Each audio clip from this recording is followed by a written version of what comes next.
Hey, you there! Thank you for watching, and welcome to Forge Lines Forever. Today I have a 8v8 custom match here on the most amazing Neuroxys map generator. So let's go ahead and introduce our teams and our players. We got a lot of them to go through. There are 16 players in this game. Very, very, very excited to cast this one. It's been a very long time since I've been able to cast one, since all the ones that I have ever found since that last one were just desyncs and whatnot. But thank you to the person who sent me this replay. I really, really, really do appreciate it. So shout out to you. Starting off on the west, we have Umbra in Amethyst Purple going as a Cybran. He is a 1500 in Stitch Blue. To his east, we have Signal Runner playing as a UEF. He is a 1500 as well. To his southeast, we have in Rust, it is Robert playing as a Seraphim as another 1500 for Team 1. To his northeast, we have in Tropical Ocean Blue, it is Darth Sand playing as an Aeon. He is a 1400. To his south, we have in Glow in the Dark Green, it is Danky Kang playing as an Aeon. He is a 1100. I had to find his name in that huge list. To his northeast, we have in Pac-Man Yellow, it is Cascade playing as UEF as a 1900, the highest rated player on Team 1 and in the game overall. And not last but not least, but second to last here for Team 1, we have Fast Cat playing as a Seraphim and Emerald Green as a 900. And rounding out Team 1's lineup in Batman Gray, it is Cool Dude playing as an Aeon. He is a 1200. So for Team 1 side of the map, they have 2 UEF, 3 Aeon, 1 Cybran, 2 Seraphim. I think that's everybody. Yeah, that's everybody. So they have all of the factions on their side of the map. Taking a look at Team 2's, let's start eastern side this time. We have in Royal Blue, it is Master of Seasons playing as a UEF as a 1300. To his southwest, we have in Regal Purple, it is Unmaker playing as an 800, again as an Aeon. To his west, we have in Ruby Red, it is CM Nicholas playing as a Seraphim. He is a 1700. He is the highest rated player on Team 2. To his north in Chevy Crimson, it is Faffing Off playing as a Seraphim as well. He is a 1500.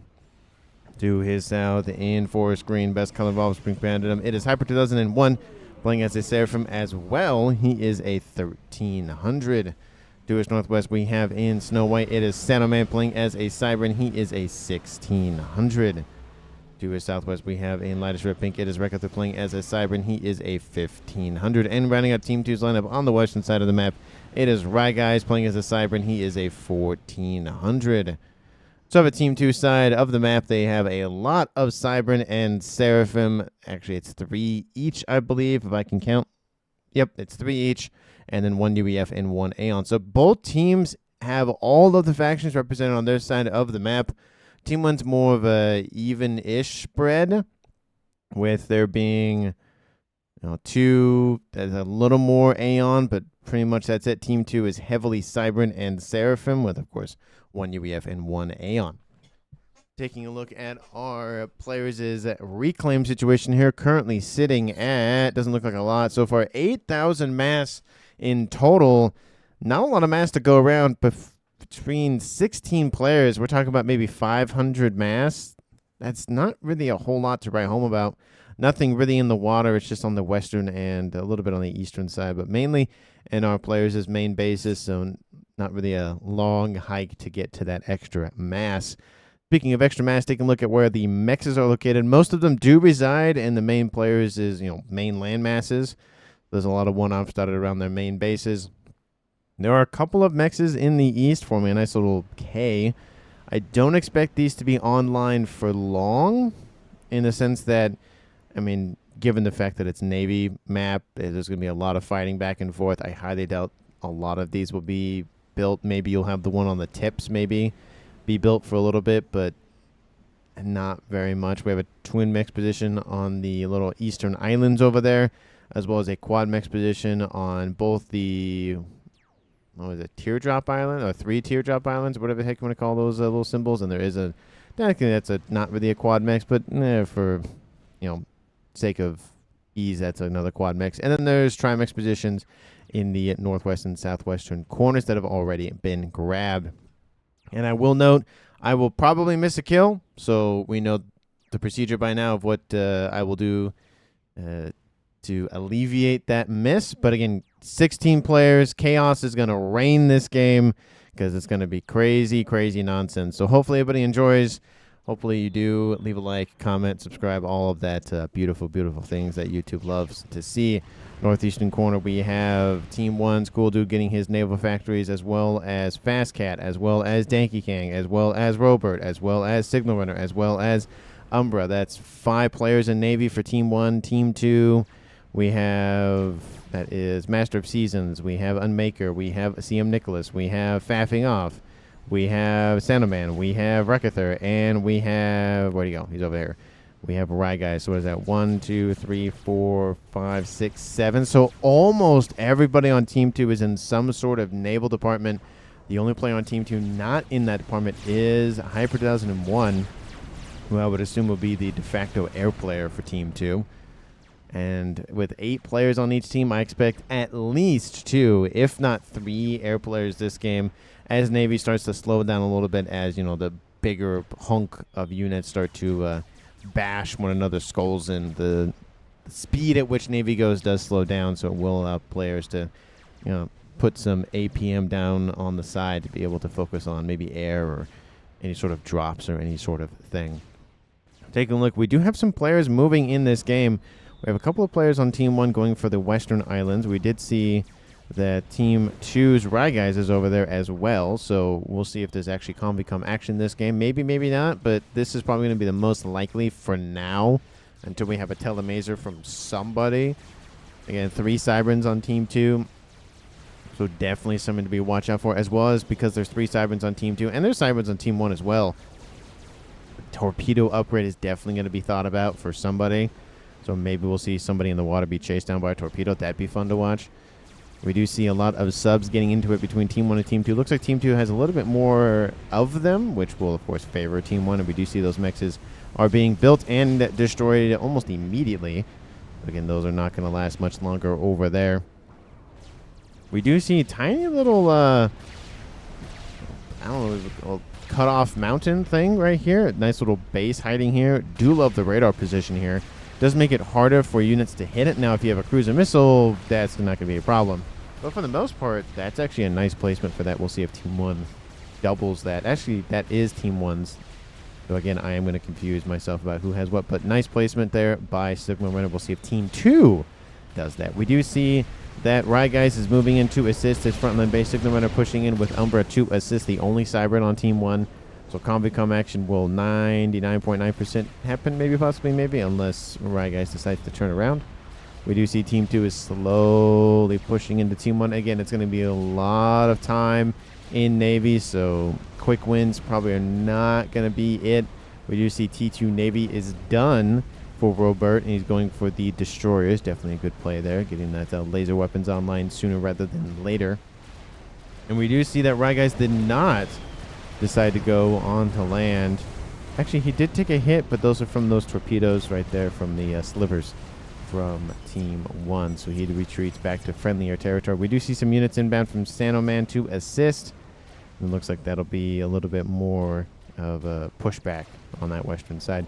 We do see the Team 1 units still from Team 2. So let's see, that is CM Nicholas, that is Master of Seasons, and Faffing Off continue to push. There's a lot of subs here, and there are some Team 1 torp launches being built to defend against them. So that one shouldn't be enough, but now we do see some Vespers online for Team 1's Cool Duty is at T2 Navy as well, and that should be more than enough to deal with that little splattering of forces. We do see some land units have now started to emerge here on the shoreline for Team 2's Faffing Off. A land invasion is inbound, unfortunately, for Team 2. There's a nice little T2 PD there, and that should actually easily deal with that here quickly. So, lovely attempt, but does not get a lot of momentum out of it. Stealth started on board Rekather's comm. T2 started on board Umbra's comm. Map control, I mean, barely favoring Team 1 with that quad mix position over there, but nothing too crazy. Transport inbound with some engineers for reclaim. So it's going to be a lot of reclaim this game. Lots and lots and lots of reclaim. So I expect that number to jump incredibly high here soon. Again, 10,000 per team. Nothing too crazy this early. But again, that number should be about, I think, maybe 150, 200 by the end of the game, I believe. If players are constantly thinking about eco, or reclaim, I should say. We also see T2 started for signal runner, so defenses on the western side are getting built or thought about immediately, so they can lock off that avenue of attack, or even use it to jump off. You see T2 Navy is done for Umbra. T2 Navy is done for both these two players in the little cove here. That's Danky Kang, and that is Cascade, who also has a T2 air facility. So love to see that in a Navy player getting his own air online. Team 2, T2, and T2, and I would assume T2 has not been started yet for Unmaker, but it is for CM Nicholas, and it is for faffing off. T2 Navy done on the western side for Santa Man. Nano Repair started on board Recruiter's Com. Maybe he'll go for a torpedo. He also has T2 Navy as well. And we also see T2 Navy done for right, guys. It's going to be a lot of like, oh, I said this thing like 4 times already, but, you know, there's 16 players, so I'm going to be saying it a lot. So, again, apologies ahead of time. T3 Air is done for Team 1. T3 Air is not done for Team 2, but just barely behind. Nothing too crazy. He's starting his... actually, he's a little more behind than I thought. We see Darsan almost done with his T3 P-Gen. T2 Air done for Signal Runner. T2 Air done for Umbra. So a lot of the Navy players have their own air. For Team 1, love to see that. Team 2, not the same situation, but I do see air facilities built at a minimum, so easily upgradable to T2. Going TAC missile says, right, guys, talking about this position, we do see a TMD, and there is another TMD that's going to be built here. I don't know if they're going to build TAC missile yet, but that is something to be concerned about nonetheless. We do see gun started for Signal Runner and torpedo started for Umbra, so a little bit more offense in water, a little bit more offense on land. More forces inbound from Team 1 pushing back Team 2. Those quick gains definitely run out very quickly. Again, and due to the fact that this map doesn't have a lot of middle mass in terms of middle mexes, you know, gaining the middle of the map, I mean, is nice, but it's not the end-all, be-all. And yes, we do see torpedo has been started here for Recruiter on that western side. So one of the Cybern comms has decided to throw torpedoes from his chest, and maybe we'll see a Cybern shoot lasers out of his chest as well. So lots of chest upgrades for Cyberns shooting out of their cores or whatever the heck is actually at the middle of that comm. Just a chest plate, I guess. Anyway, you see cruiser missiles are online for Team 1's Robert. Stealth started on board Umbra. He's probably going to go for Nano after that, I would assume. And those laser-equipped destroyers are online and moving. Team 2 does have 3 Seraphim players, and 2 of the 3 of them are in Navy, so I expect to see lots and lots of lasers. And Team 1 and Team 2 both have UEF, and I also expect to see the glorious Neptune with its dual... It's 2 twin laser cannons. I think that's how you say it. Or dual. I think it's 2 dual is how you actually would say that, I believe. Because there's 2 laser weapons on each turret, and there's 2 of those turrets, so I think it's twin, dual. Anyway, however you pronounce it or say it, it's close enough. Everybody knows what I'm talking about. Torpedo is now done for Team 2's Recruiter. Nano, yep, going on the way here for Umbra. Definitely a smart thing. Get that Nano online and keep it rolling, because you need those extra hit points regen just in case you start getting shot at from any sort of torpedoes from the sky or from the water. We do see T2 Destroyer is not having some fun here dealing with these Vespers from Team 1. We do see shield boats are also online for Cascade, so maybe we'll see some early T3 units. Maybe Neptune, maybe. And Team 2 on the eastern side does not have the luxury of UEF technology, at least for now. We do see Master of Seasons going for bulwarks for his team, so now we're seeing that tech be deployed there. Do we have every... We don't have every faction in Navy in this little pond over here to the east, but almost. The Cyberns are on the western side, so... almost all together. Bit like that on the north. UEF Seraphim, sorry, Aeon. Nope. That was Cybern, that'd be perfect. But anyway, it's going to be chaos. Like I said, tons of back and forth, I expect. Again, 16 players, and I expect debts to either just ramp up very quickly or just slowly trickle in. And maybe we'll have a game where no one dies before 20 minutes. And, I mean, granted, there's not a lot of headbutting with comms, so it's more of a, you know, sitting in the back, relaxing, building some air facilities, that kind of thing. But you never know. Somebody could transport over there and cause some havoc. We've seen it time and time again. Team 1 doing a great job of pushing in on the western side, and Team 2 trying to counter on the eastern side this is going to be the main vector of attack for Navy. This is more of a secondary vector. Yeah, there's 3 players on each team on this western side, but I expect, partly due to the environment and partly due with the fact that it's just not as viable, and again, that is the environment, again, to just have a lot of T3 units.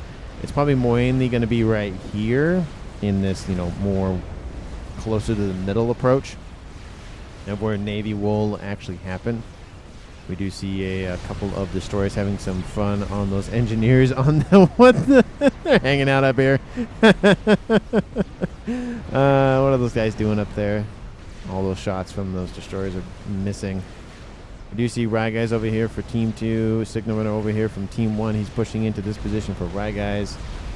And those destroyers are starting to thin out for Team 1. But again, laser weapons don't really miss, so conserve the accuracy or the shots.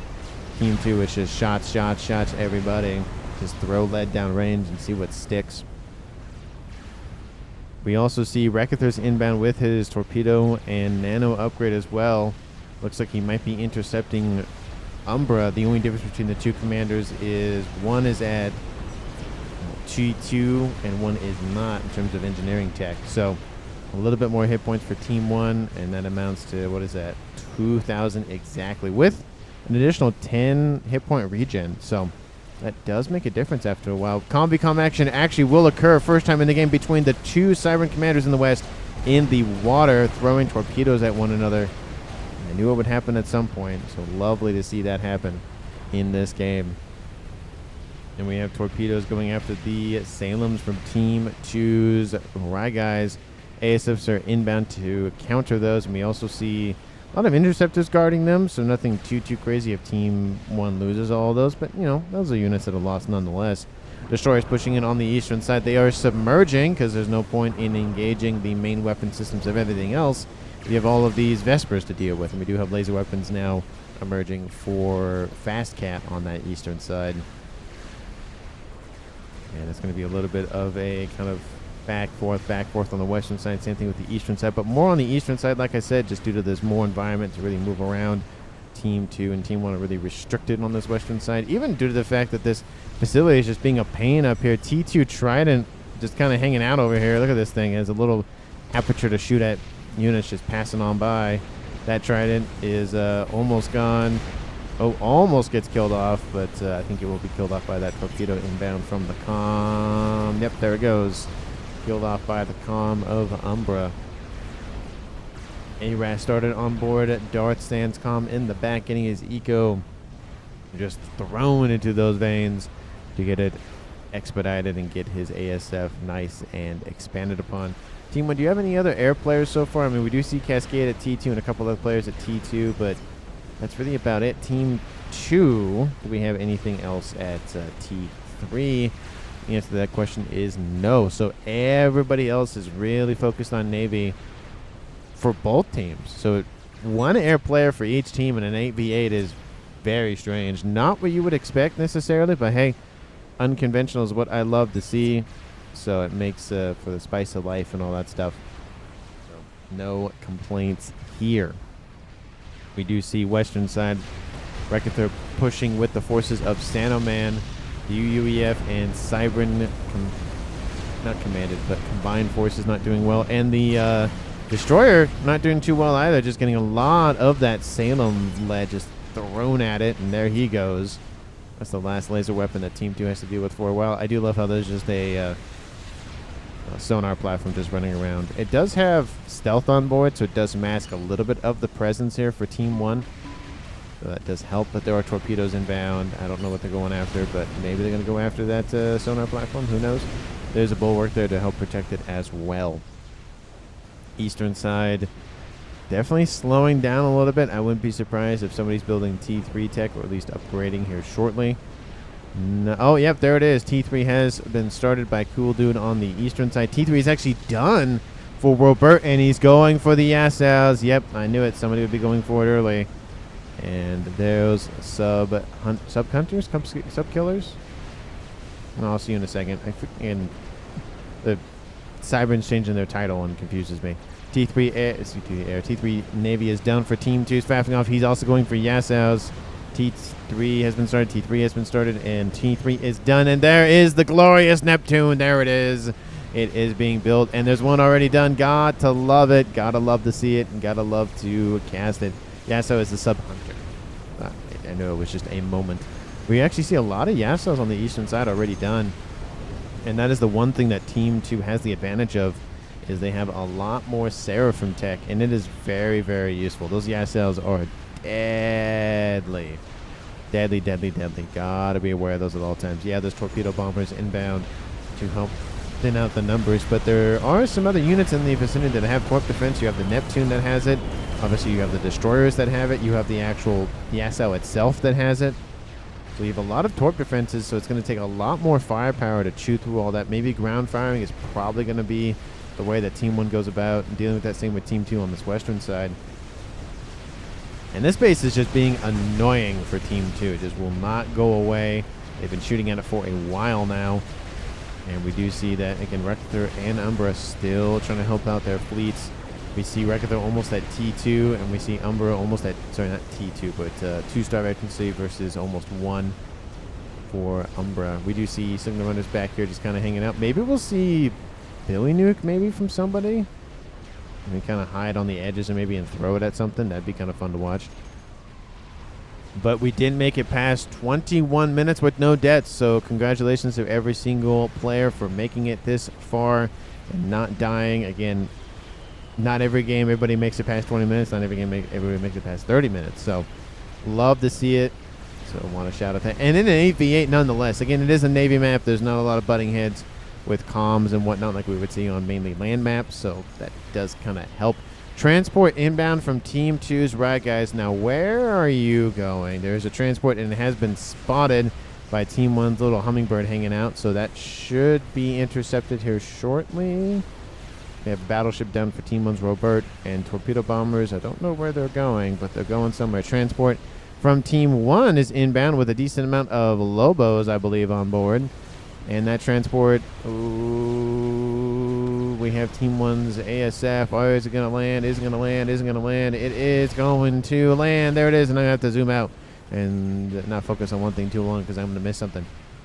Eastern side, a little bit favoring Team 2. Western side, again, just huge back and forth. And it's kind of just a traffic jam at this point, kind of just sandwiched together. Transport still inbound from Team 2. Sorry, from Team 1. It is spotted. And we'll see if some ASFs are moving in. We do see some Sanoman interceptors, but they're, again, not really moving very quickly. We'll see if it actually lands. ASF inbound to assist, but I think the transport might happen. It might be counter drops. Team 1 already dealt with their one from Team 2's right, guys. Transport is dropped off. Team 1 PD built immediately, and yes, they are Lobos.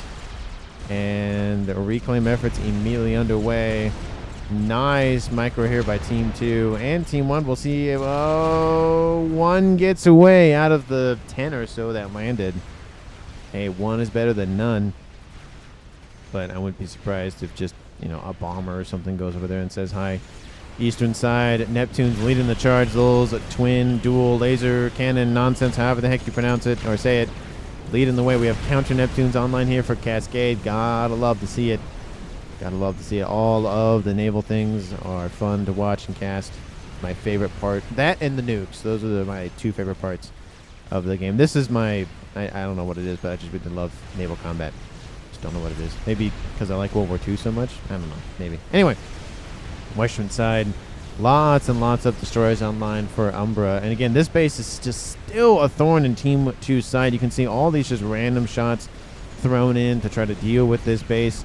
And that's all the shots that are going for that are not going into units, that are not going into pushing out, Team 1.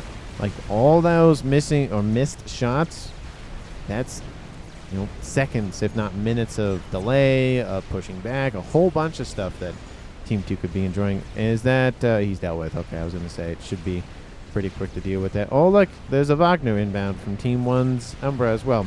Bombers inbound going after the destroyers, of course. They're trying to thin the numbers out, help Team 2's western front. Battleships are coming online.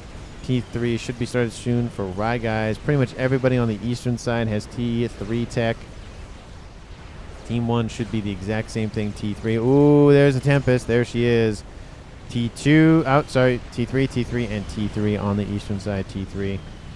Oh, there's T3 and T3 here shortly. So, yeah, pretty much.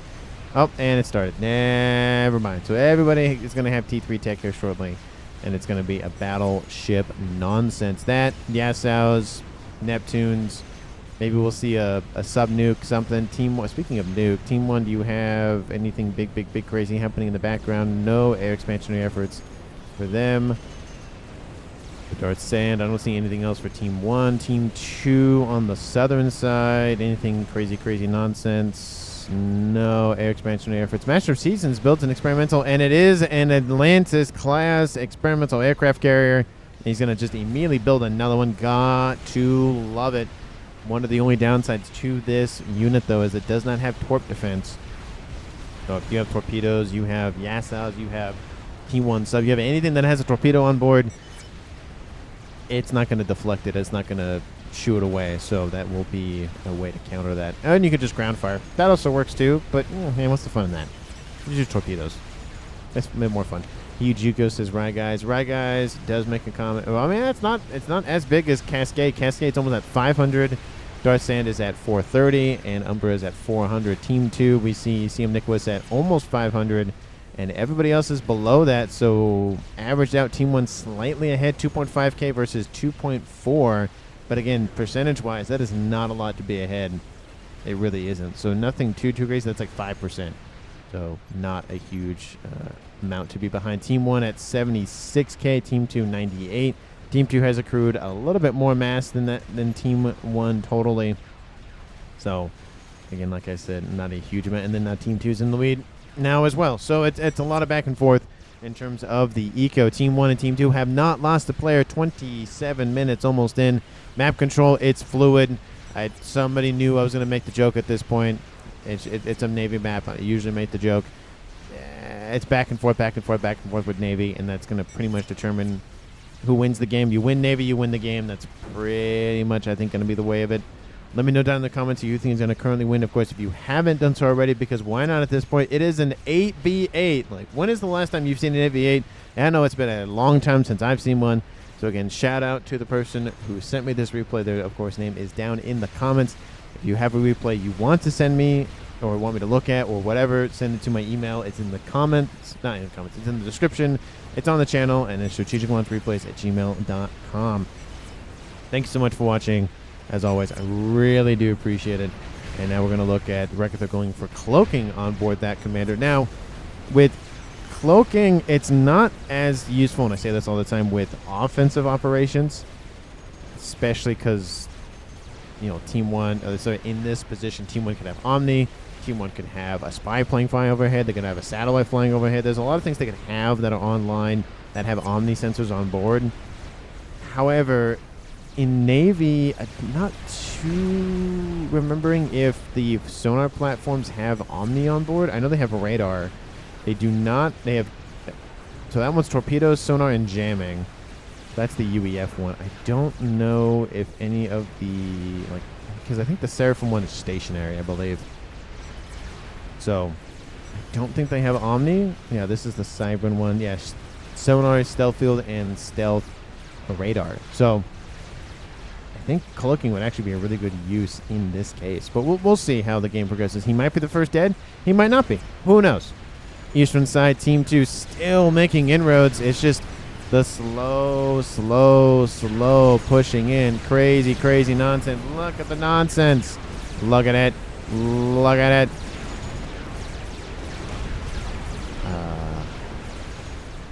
I love it. I love Chaos is fun to watch. Very hard to cast. Not very hard to cast, but more difficult to cast. But I feel like more enjoyable than this. This base is still here. They're like, Team 2, it's like, I won't go away. Get some cruise and missiles online. That'll be more than enough to deal with this position. I mean, again, it's Cybern, and Cybern, so they don't have access to cruise missiles. They need some over from Team 2's eastern side. Send some T2, not the fighter bombers or something, or Corsair bombers or something over there to deal with that.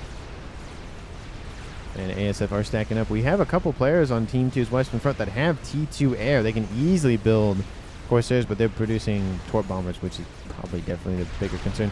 We have laser weapons online for Team 1's western front of Signal Runner.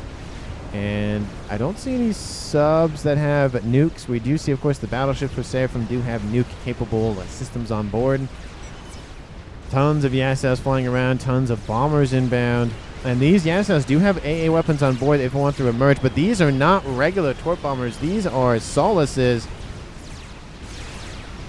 And they kill off a couple of those Yassaus. Team 1 has an Atlantis. Team 1 has a second Atlantis. I know the Tempest is actually on pause at this point. Nuke says Dart Sand. Team 2's Hyper 2001 has a nuke. There she is, 30 minutes, almost on the dot that it was spotted. And Team 1 has an SMB in the background, and it is loaded. So if it fires at that air grid, it will be denied. But I feel like this might be a really good opportunity. It would wipe out essentially everything in that little bay there. You could target the western side, but they're a little bit more spread out. SMD on that western side is not loaded, so there's a lot of targets. It's a target-rich environment for Team 2. Oh, do we see missile ships? Hey, that's a lot of missile ships online for Team 2. No, sorry, for Team 1. And we see Team 2 dropping off a couple of units, and it's going to be denied by the missile ships, but it's going to be an attempt nonetheless. And I don't think that's going to work out the way he wants it to work out. But where is the nuke going? The nuke is going somewhere, obviously. I would hope it goes somewhere. Don't go for this base. That'd be unfortunate.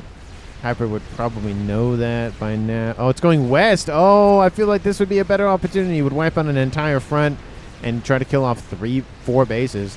But the nuke is inbound for Umbra's base, and it is going to land, and that is going to hurt. Solace is still impacting all of those Yassaus. Team 2's Yassaus are shifting westward, but the nuke is going west. It's not even going for the bases. Kaboom! Wipes out 3 of the battleships. I mean, yeah, there was some pressure on Team 2's western front, but I feel like there's a whole other slew of targets that could easily have been taken out. You have the 3 T3 naval headquarters over here for Team 1. You have a base pretty much of his choosing besides the Tart Sand, which probably would have been his first choice. But I feel like there's so many other targets to go after. Going after a couple of battleships. Yeah, Team 1 doesn't have that much remaining in terms of battleship tech, but I don't know. I feel like, even just taking out these 3 would have been a lot better. It does help alleviate some pressure that Team 2 is feeling on this eastern front, and it would allow them to at least maybe get back on even footing. But we'll see what Hyper was thinking about. We do see he's producing another one, so getting that online. He did kill 20,000 mass, so first veterancy for him. I thought I heard an explosion, and it freaked me out. ARAS started here for Fastcast in the northeast. 32 minutes on the clock, and still nobody is dead. Is that a missile outbound for a destroyer? That is a missile outbound for a destroyer, and it impacts and hits the destroyer. Nice grab. Team 2 launching a sub-nuke on the front line. That's not a sub-nuke. That is a battleship nuke is what that... Oh, please. Yes.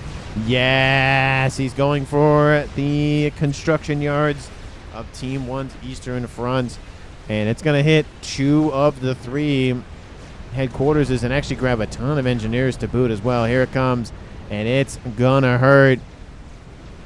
Kaboom! Wipes out 3 facilities, a heck ton of engineers, and barely damages that one. The actual battleship actually protected it a little bit. Nice. It kills off a lot of T3 tech for Team 1. It slows down. It doesn't stop the Tempest, but it does stop everything else from being produced, at least from Cascade and from... Who is that? That is that Denki King? That is Denki King. ASF over the top. I think I see a target Team 1's going after. If there's bombers to boot behind him. I keep hearing, like, it sounds like SACU's exploding, but that doesn't...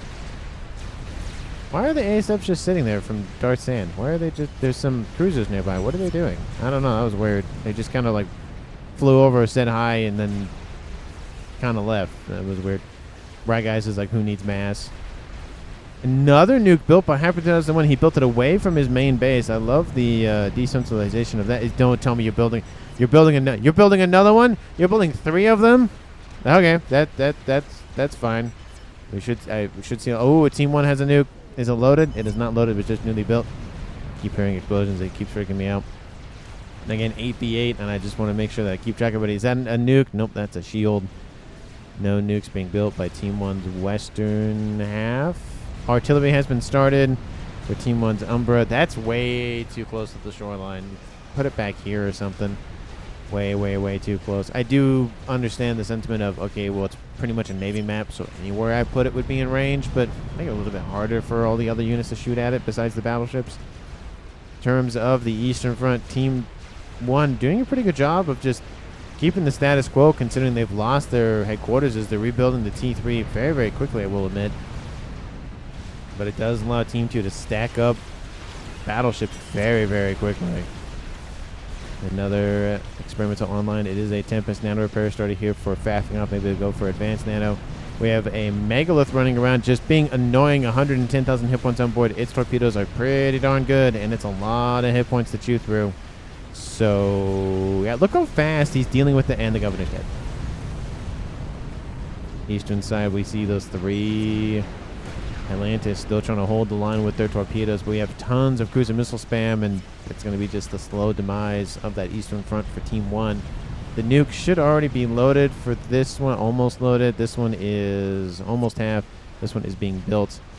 Lots and lots of nukes being built by Team 2. And Team 1 has their own as well. You know, that not to discount them. There's one nuke silo. But that doesn't mean that, Team 2 has the only vector for nukes. They also have sub-nukes as well. Sorry, sub/battleship nukes. I keep saying sub-nukes, but that's just because every other faction has subs for nukes in subs. And the Seraphim just had to be fancy and put it in a battleship. Telesnipe scout again, says signal runner. Telesnipe scout. Oh, just make sure that no one's trying to either telesnipe or possible for telesnipe. Nuke is outbound from Team 2. I didn't even see this one outbound from faffing off. It's all Seraphim. All Seraphim nukes this game. I do think it is the prettiest nuke, to be fair. Oh, Havathams are being built. Another nuke here. Okay, all of the Seraphim players are only building nukes at this point. Besides, Fastcat built one. Who's the other one for Team 1? Do they only have one? What they had? Oh, no, Robert. Does he have a nuke? You don't have a nuke. You're the only one not producing nukes. The nuke is sailing overhead. ASF's not in a good position. Will it drop short? Ooh, it's gonna. That's not good. That's not good for Team 1's air. Oh, you're gonna move that. Boom! Kaboom! That's a 2-for-1 combo, is what that is. It wasn't a huge chunk of it, but it was a chunk nonetheless. Another nuke outbound from Team 2 is Hyper 2001 going after the Western Front, going after the Seraphim producing shipyards over there to the west for Robert. We'll lock out that. Actually, the Tempest will die before it's even produced, or finished construction, I should say. Team 1's nuke over in the northeast. It is being loaded heavily, or assisted heavily. This nuke is almost loaded. This one. Just stop. Why? He's not stopping. He's going to build another one after that. Jeez. It's like nuke. It is an easy counter. And that nuke is going to land once again from Team... Oh, no, that's outbound from Team 1. Hey, that's an Aeon nuke. Hey, where is that? Oh, it's right there. So Team 1 was producing their own nukes. Hey, look at that. I mean, sub-nukes. Oh, look at the fleet. Just disperse. Flee. Scatter. Oh, it's going to grab at least that battleship. That one probably as well.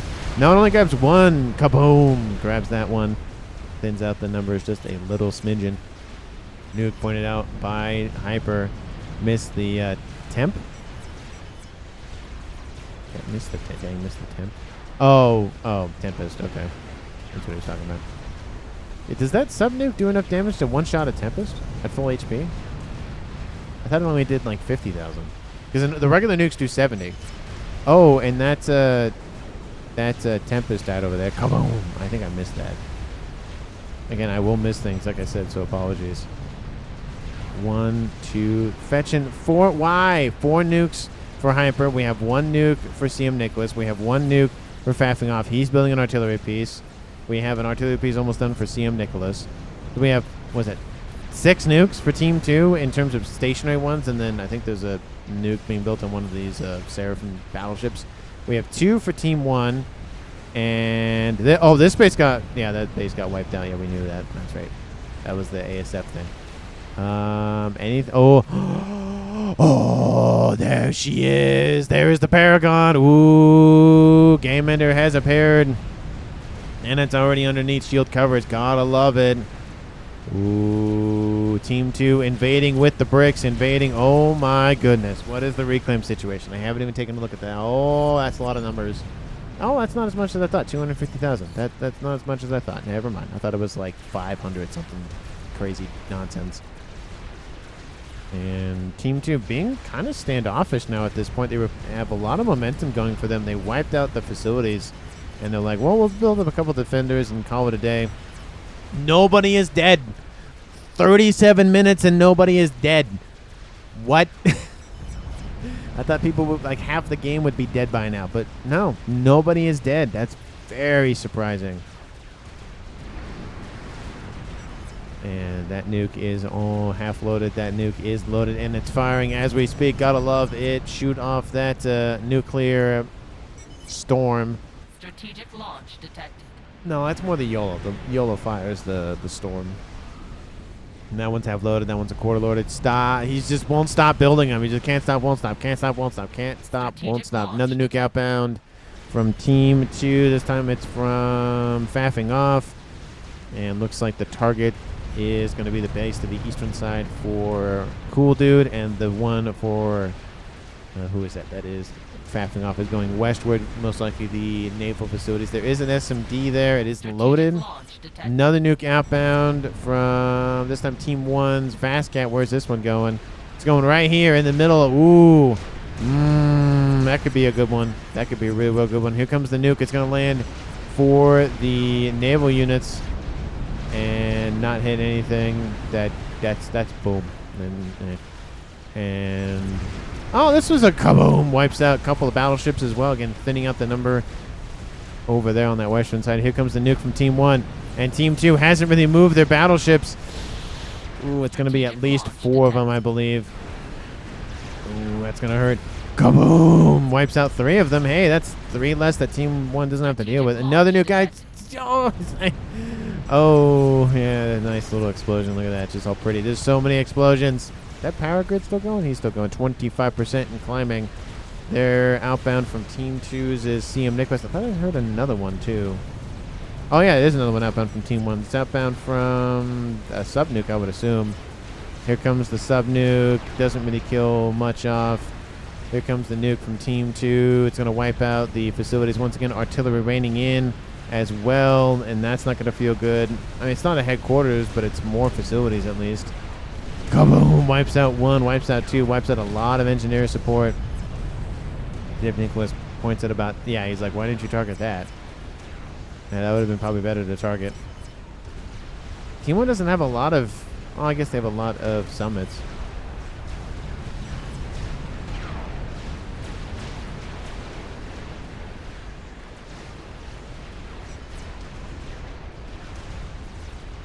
And the game is, I think, slowly turning in Team 2's direction. We do see that that Paragon is almost at 50%.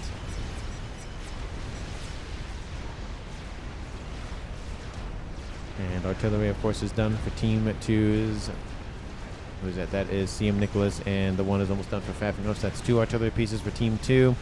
And 5 nukes, because why not, for Hype 2001. Team 1's artillery still underway, but looks like they're reclaiming it at this point. Yeah, they're getting rid of it. Eastern side, not looking too hot. We have artillery landing on the naval headquarters. Actually, no. They're going further in. Looks like they're going for the nuke, maybe. Or at least trying to get there, at least. Does he have the range on that? I know it's a 20 by 20 map, so there's a lot of ground to cover in terms of artillery. In terms of like the, oh no, he can still reach it. Okay, it just looked like he wasn't going for it. Looks like Team 2 has spotted the Paragon. Yep, they've spotted the Paragon. Have they marked it? Not so much, but Navy is really going Team 2's way at this point. Essentially, Team 1's goal is going to be get that Paragon online and just annihilate everything. Another nuke outbound from Team 2. Where is that? Oh, that one's from Hyper 2001. He has 5. He has 5 of them online. That is crazy. Absolutely nuts. Nuts. That is a lot of firepower at his disposal. Another nuke outbound from Team 2. It's outbound from FAF and off. 40 minutes and nobody is dead in an 8v8. Nobody's dead 40 minutes in. That's crazy. Oh, laser has been started by Team 1's Umbra. And on the eastern side, nukes are inbound. Let's see, one is going for the headquarters again, and one is going straight northward. And it is going to land. There it goes. And there goes that. Oh, it's going to be the first kill of the game. Goes to Team 2. Danky Gang, you got to move. Kaboom! There it goes. 41 minutes. And somebody finally has been killed off. Brooks are the best Navy unit confirmed, says Rector. I mean, they're doing very, very well. Look at those things just marching on forward. Dang. Do they have torque defense? They do have torque defense. That is nuts. Well, he did put all 15 T3 subs in the same spot, like the same tile. Jeez, yeah, it's crazy. So first kill of the game goes to Team 2, 7v6 at 41 minutes. And another nuke is inbound. Now we have Rector just listing all of the ships at this point. The Paragon. The Paragon's almost done. The Paragon's almost done. Teleporter started here for Umbra. He's going to go for telemaser snipe on somebody, but nobody. Well, I mean, he's closest, but close-ish. Everybody else is in the water. Definitely a smart thing to think about for Team 2, especially with a team of cyber, a set of Cyberns on Team 2. They're like, yeah, we should probably just sit in Navy or in water just to watch out. Eastern side, not looking too hot. Western side, also not looking too hot.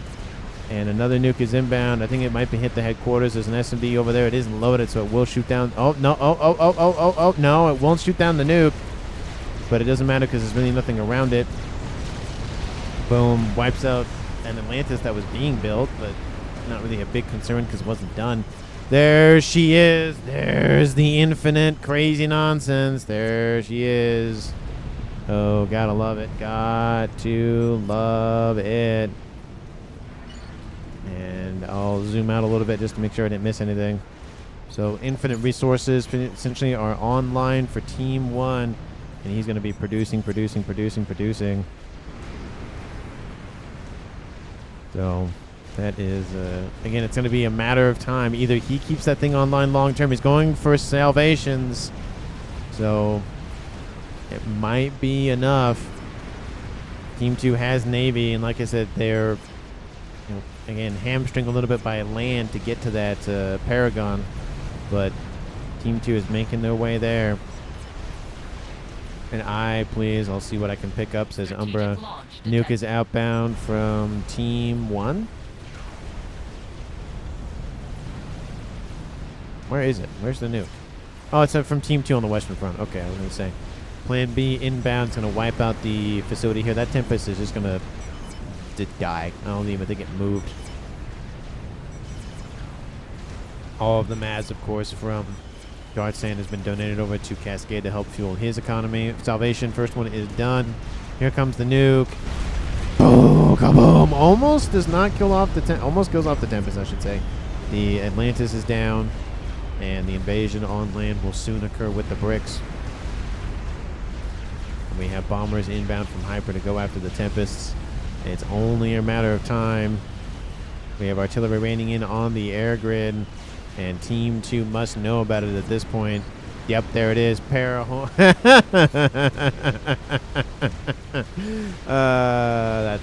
a little funny. A tiny bit funny. It's a tiny smidgen of funny. Will it be the salvation? Will it not? Oh, that's a lot of stuff. Oh, explosions are happening. I shouldn't be too distracted with looking at it. Makes sense to go after me, I guess, as I mean, yeah, you have 5 nukes. Now, I don't know if Team 1 knows that entirely, but, second artillery piece is done for Team 2, for both CM Nicholas and for faffing off, so 4 artillery pieces are online. And that might be enough to pierce the shielding. It is enough to start piercing the shielding. If the Paragon goes down, that's game over. If no ifs, ands, or buts about it. ASF take a hit. Team 2 is pretty much one Navy in the east. They're pretty much one Navy in the west. We have Rector on the shoreline. He dies to PD defense. Unfortunate. Hopefully no friendly fire involved with that. Team 2 suffers their first casualty of the game. And that is now a 6v6. And lovely attempt nonetheless by Rector to just try to pierce through on land. Oh, the shields are on, off, on, off, on, off, on, off. Not looking too hot. And, ooh, stuff is starting to take effect. Ooh, not looking too good. Ooh, PGEM blowing up. That would not be good right there. And, like I said, the eastern side has pretty much been conquered. Nuke outbound from Team 1. I would assume it's from this one right here. Maybe, possibly, maybe. And the shields are starting to collapse. You need to get that shield assisted, which he's doing. And Nuke is outbound. Is there an SMD in the mix? Yes, there is. And I think it's just going to be...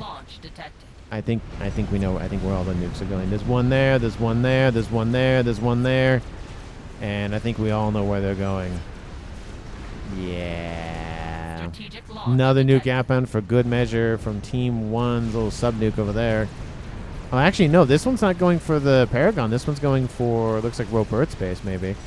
But that one's going for it. That one is probably going for it. And that one looks, oh, yeah, that is not looking good. The shields are collapsing. The shield's second salvation is online. And Dartsan needs to move. Ooh, explosion takes out a chunk of his air grid as well. And, oh, that is just... kaboom! And there goes the everything. Artillery wipes out the Paragon before the nukes could get there, it looks like. That's one. Yeah, that's definitely 1 and 2 and 3. Oh, just for good measure. And 4 for good measure. And with the death of Dartsan and the end of the Paragon skidoosh. 1 minute too late. Umber has been defeated by faffing off. He's killed off by the telemaser sniping off the artillery. But that wouldn't have mattered. The nukes would have done him in anyway. I think he had 1 SMD that was really loaded. Everything else was starting to be loaded. But with the death of Dartsan, Team 1 recalls definitely, aptly put at that point, and that is the end of the game there. Team 2 wins it at 46 minutes and 20 seconds? No, 19 seconds. That is it. Thank you so much for watching. I really, really do appreciate it. If you haven't done so already, because why not at this point, hit the like button and subscribe to the channel. There was a group of not the fighter bombers, most likely inbound from Hyper. Again, the fact that the guy built 5 nukes, again, his first one did get killed off, but dang, that's a lot of firepower. That really opened a lot of doors for Team 2, realistically. And then we had one from CM Nicholas. We had one from Faffing Off. We had one from, I think it was... one of the 2 Seraphim players, of course, in Navy over here launched another, battleship nuke. So lots of nukes thrown around this game, lots of them built. Team 1 countered a little bit with their own nukes, but not as much as Team 2 did, and it opened up a couple of doors, and then just Team 2 just went full send it and called it a day. They did suffer 1 casualty at Rector, but I think at that point, he kind of knew that they were going to win anyways, or at least they were starting to trend that direction. Thank you so much for watching. I really do appreciate it. If you haven't done so already, please like the video and subscribe to the channel. And as always, thank you for watching. I will see all of you in the next one.